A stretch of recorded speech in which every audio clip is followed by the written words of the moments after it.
in the universal pension scheme, and they will get pension lifelong from the age of 60. One can get pension facilities after paying the selected installment of fee 10 years in a row.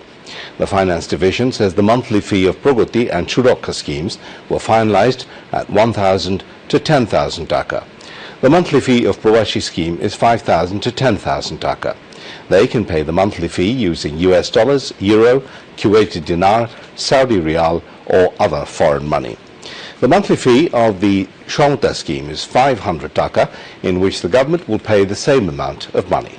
The people who want to be a part of the universal pension scheme have to be registered first. Later, they can pay the monthly fee from their home using apps. Everyone will get a number after registration, which will be used in every work of pension scheme, including payment of the monthly fee. Union digital centres will help the people of rural areas to this effect. The registration number holders can pay their monthly fee using any mobile financial services, including Nagad and bKash, along with the bank. The National Pension Authority has already signed a memorandum of understanding with 5 organizations to implement the Universal Pension Scheme. The organizations are Election Commission, Immigration and Passport Directorate, Office of Register General of Birth and Death Registration, Sonali Bank and Bangladesh Data Center Company Limited. The dengue death toll continues to rise alarmingly in the country. The death toll this year has already surpassed all previous records. Entomologists said the dengue situation might worsen in the current month of August and coming September because of excessive rainfall across the country. They said Aedes mosquitoes are becoming more devastating by changing their character at every moment. All government hospitals in the capital are flooded with dengue patients. Doctors are struggling to treat the huge number of dengue patients. Dengue Corner has been opened at all government hospitals, considering the dire situation of the fatal disease. People have been asked to go to the hospital immediately if they feel a fever. Physicians emphasized personal awareness alongside an anti-mosquito drive to prevent the dengue menace. Erosions in Podda River once were common in Naria Upazila of Shariatpur district, causing immense sufferings to people like that of Wang Ho in China. But the scenario has changed entirely due to initiatives of Prime Minister Sheikh Hasina's government at a cost of Taka 1,400 crore. The Podda River used to devour scores of homes every year in Shariatpur district.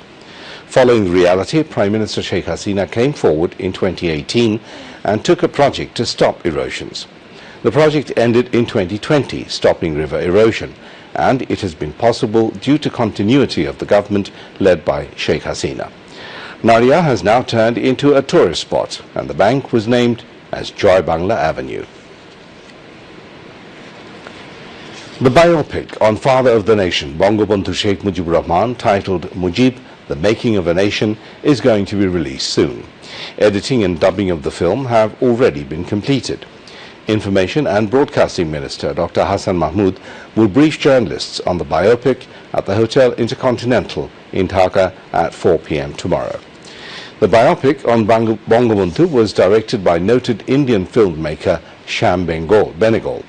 The film was produced jointly by Bangladesh Film Development Corporation, BFDC, and National Film Development Corporation, India, NFDC. Shooting of the film was done in Dhaka and Mumbai. Arifin Shubho acted in the character of Bangabandhu, while Nusrat Imroz Tisha acted in the character of Fazilatunessa Renu. The audience will get Nusrat Faria in the character of Sheikh Hasina. Sabila Noor acted in the film in the character of Sheikh Rehana. The audience will see Tawqir Ahmed in the character of Hussain Shahid Sorawati and Tushar Khan in the character of Tafazul Hussain Manik Mia, and Riaz Ahmed acted in the character of Tajuddin Ahmed. On the other hand, Shahidul Alam Shatchu acted in the character of A.K. Fazlul Haq, while Raisul Islam Asad acted as Abdul Hamid Khan Bhashani. Khondokar Hafiz acted in the character of General Osmani, while Fazlur Rahman Babu acted as Khondokar Mushtaq Ahmed. The script of Mujib, The Making of a Nation, was written by Atul Tiwari and Shama Jaidi. The biopic was made in Bangla and might be dubbed into English and Hindi. Information and Broadcasting Minister and Awami League Joint General Secretary Dr. Hassan Mahmood has said if the BNP tries to stoke chaos in the name of mass processions, the Awami League, with the help of people, will resist it. He said this today at a discussion marking the 93rd birth anniversary of Bangomata Begum Fazilatunessa Mujib.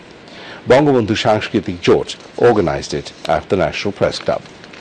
Dr. Hassan Mahmood said the foreigners didn't আজকে জননেত্রী শেখ হাসিনার নেতৃত্বে যেভাবে দেশ এগিয়ে গেছে এটি আজকে সমগ্র বিশ্ব কর্তৃক প্রশংসিত হয়েছে। আমরা গত পরশুদিন ভারত সফর করে এসেছি। ভারত সফরকালে বিজেপির নেতৃবৃন্দ বলুন, সরকারের মন্ত্রীবর্গ বলুন, যাদের সাথেই দেখা করেছি, এর বাইরেও সেখানে আরো অনেকের সাথে আমাদের বৈঠক হয়েছে, আলাপ আলোচনা হয়েছে।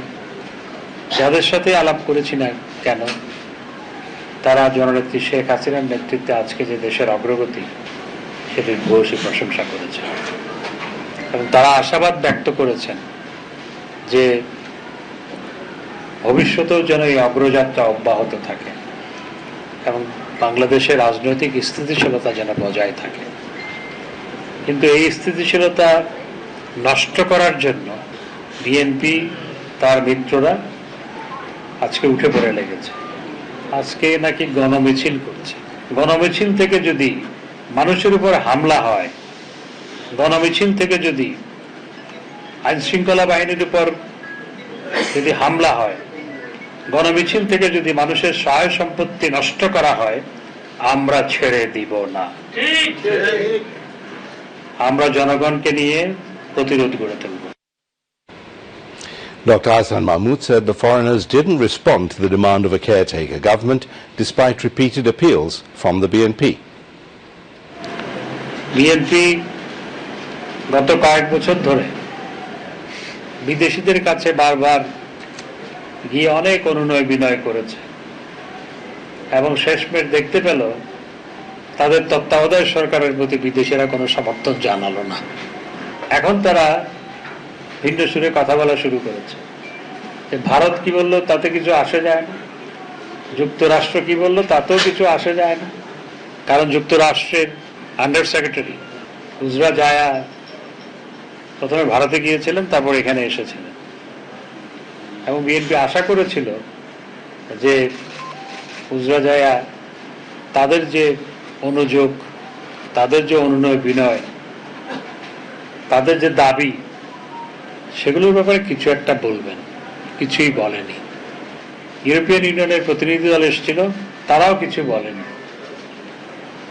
তারপর কদিন আগে মার্কিন যুক্তরাষ্ট্র, জাপান এবং যুক্তরাজ্যের প্রতিনিধি সহ ইলেকশন মনিটরিং গ্রুপের একটি প্রতিনিধি দল বাংলাদেশ সফর করে গেছে এবং বিএনপি যখন দেখলো যে তাদের কথা অনুযায়ী তারা কিছু বলছে না, বিএনপি তাদের সাথে বৈঠকটাই বাতিল করলো। অর্থাৎ তারা বুঝতে পেরেছে এই বিদেশিদের পেছনে ছুটে কোনো লাভ নেই। এই দেশ বাংলাদেশের মানুষের, এই দেশ অন্য কারো নয়। যদি যেতে হয় জনগণের কাছে যেতে হবে, ওই বিদেশিদের কাছে গিয়ে কোনো লাভ নাই। Presidium member of Bangabandhu Sanskritik Jot, Asrarul Hassan, presided over the discussion. Awami League Organizing Secretary Shujit Roy Nundi, Jatiyo Committee member Advocate Bolaram Poddar, former General Secretary of Dhaka City Awami League Shahe Alam Murad, Shadhin Bangla Betar Kendra Singer Manoranjan Ghoshal and Bangabandhu Sanskritik Jot General Secretary Habibur Rahman also spoke. Earlier, a prayer was offered seeking eternal blessings for the departed soul of Bangomata Begum Fazilatunessa Mujib. Meanwhile, the Information and Broadcasting Minister Dr. Hassan Mahmood joined the Development Coordination meeting organized by the District Administration at Chattogram Circuit House Auditorium as the chief guest tonight. The minister said no one else has done the projects taken by the present government for the development of Chittagong. He urged everyone to work in coordination so that the people get the benefits of these projects. চট্টগ্রামের জন্য মাননীয় প্রধানমন্ত্রী আওয়ামী লীগ সরকার অনেক কিছু করেছে এবং আপনারা জানেন যে খুব সহসা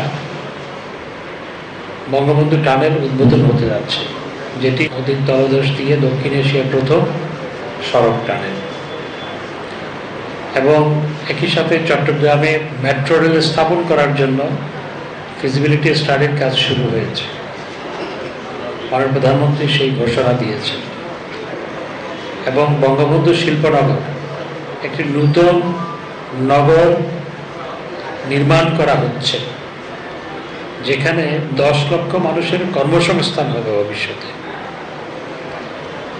এত উন্নয়ন চট্টগ্রামের মানুষ কখনো দেখেনি, এবং এত উন্নয়ন আশাও করেনি। আশাতীতভাবে অনেক কিছু মাননীয় প্রধানমন্ত্রী, বঙ্গবন্ধু কন্যা জননেত্রী শেখ হাসিনা, আওয়ামী লীগ সরকার, আমাদের সরকার করেছে, কিন্তু এটির সুফল জনগণ পেতে হবে। জনগণ পেতে হলে যে কোনো কাজ সুচারুভাবে করতে হয়, এবং জনগণের বিরক্তির উদ্রেক না হয় মতো সেভাবে সময় মতো সিদ্ধান্ত গ্রহণ করে সেটি বাস্তবায়ন করতে হয়। সেটি না হলে অর্থের অপচয় হয়, সময়ের অপচয় হয়, জনগণের দুর্ভোগ সৃষ্টি হয়। এই জন্যই আজকে আমরা সবাইকে নিয়ে এখানে বসেছি, যাতে ভবিষ্যতে সেগুলো না হয়। একে অপরের উপর দোষারোপ করে কোনো লাভ নেই, নিজের দায়িত্বটা পালন করাই হচ্ছে সবচেয়ে বড় প্রয়োজন। He urged everyone to work in coordination so that the people get the benefits of these projects.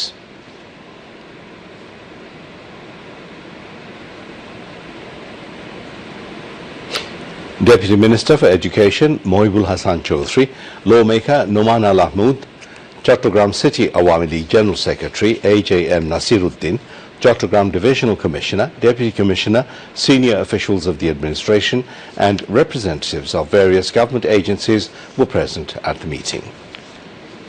On now to some international news.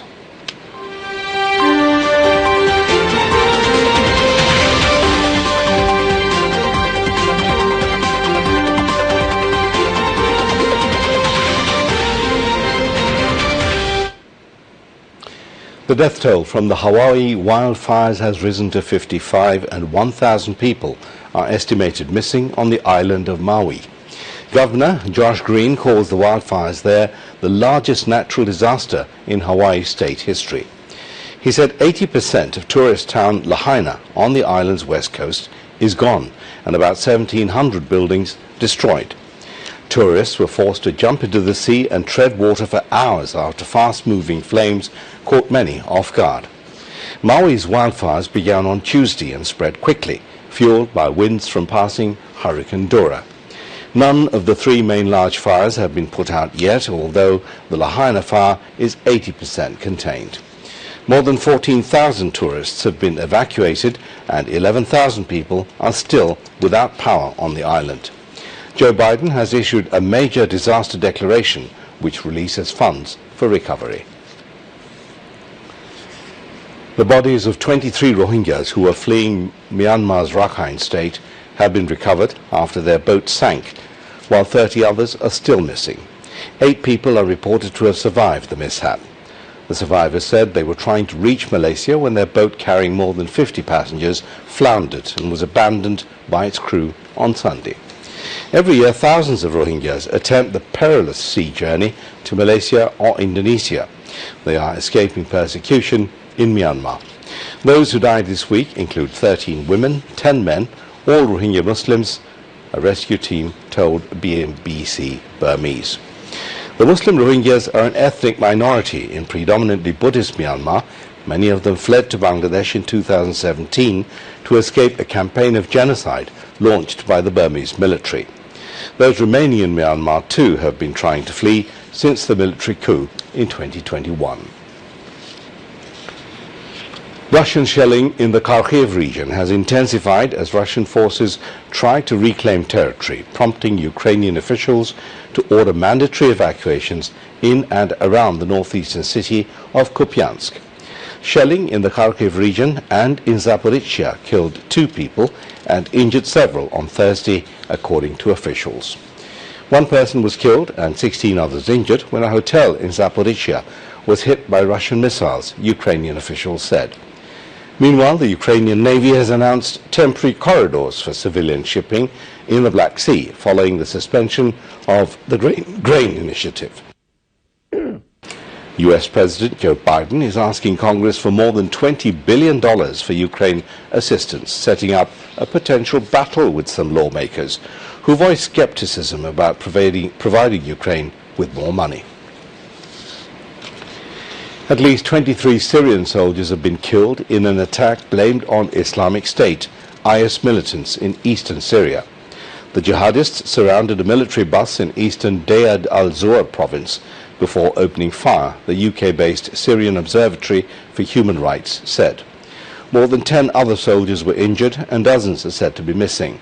The attack has been described as the deadliest this year by IS militants.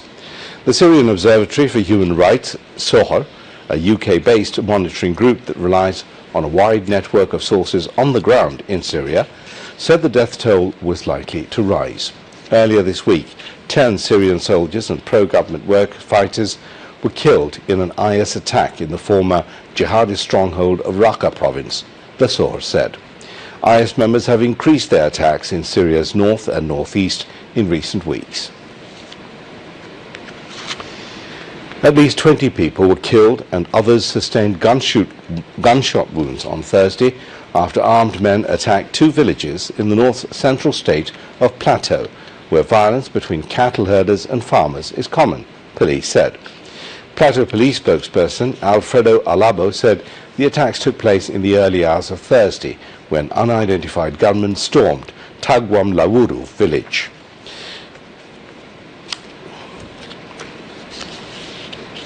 Shot and killed 17 people before killing another 3 in nearby Layuwok village.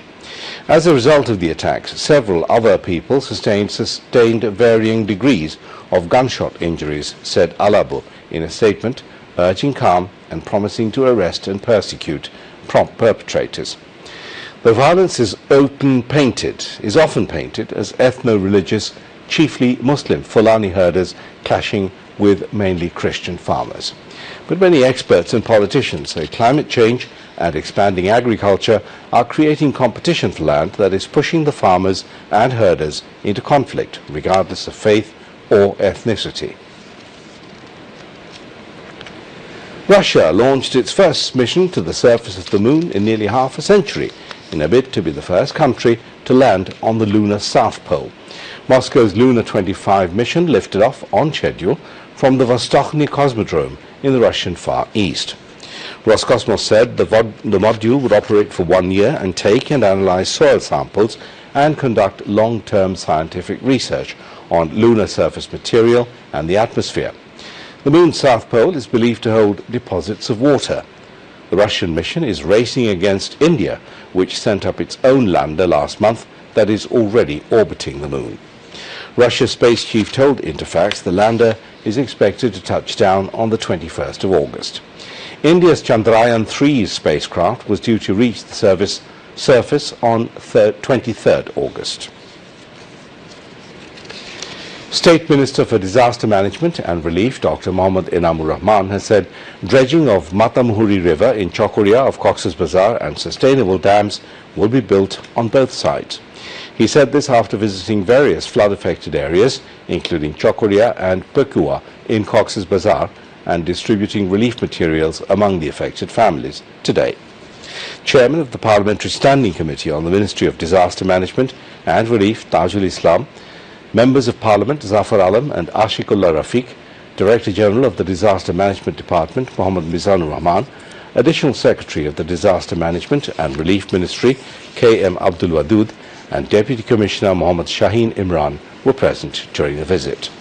The State Minister said 20 lakh taka in cash, 6,000 packets of dry food and 200 metric tons of rice have been allocated for the flood-affected people in Cox's Bazar district. Besides, 1,000 bundles of corrugated tin have also been allocated for repairing damaged houses and 30 lakh taka for construction of houses. On now to sports news.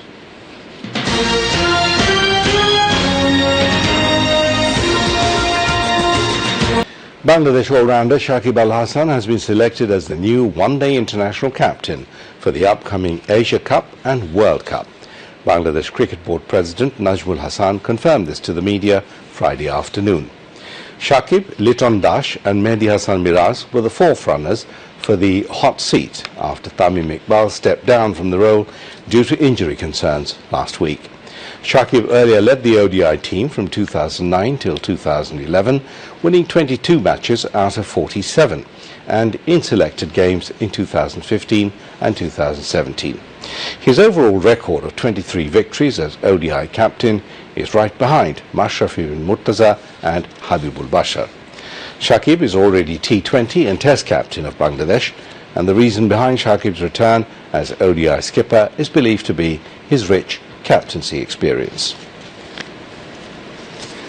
Bangladesh won the champions title of the Indo-Bangla arm wrestling competition organised by Bangladesh Arm Wrestling Association today. Bangladesh's arm wrestlers bagged 7 gold medals out of the 11 age categories of the competition held in the capital. India won the other 4 gold medals. Bangladesh Arm Wrestling Association President Zakir Hussain distributed prizes among the winners. Among others, General Secretary of the Association Mahmood Hassan and Vice President of the Arm Wrestling Federation of India Pran Pratim Chaliha were present. More than 100 players from India and Bangladesh participated in the day-long competition. To end the bulletin, here again are the headlines. Universal pension scheme to be commissioned for the first time in Bangladesh. Prime Minister Sheikh Hasina inaugurates program on August the 17th.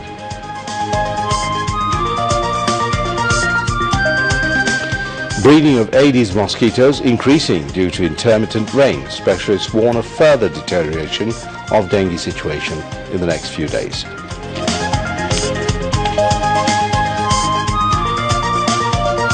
Mighty Podda is no more a catastrophe but a blessing for the people of Shariatpur as government initiatives to stop the erosion of the river altered the livelihood of local people.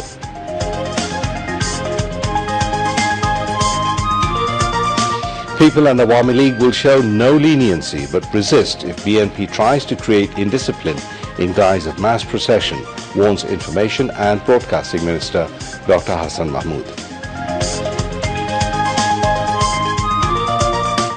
Death toll in wildfire in Pacific Island, Hawaii rises to 55 as Hawaii government terms wildfire biggest devastation in history.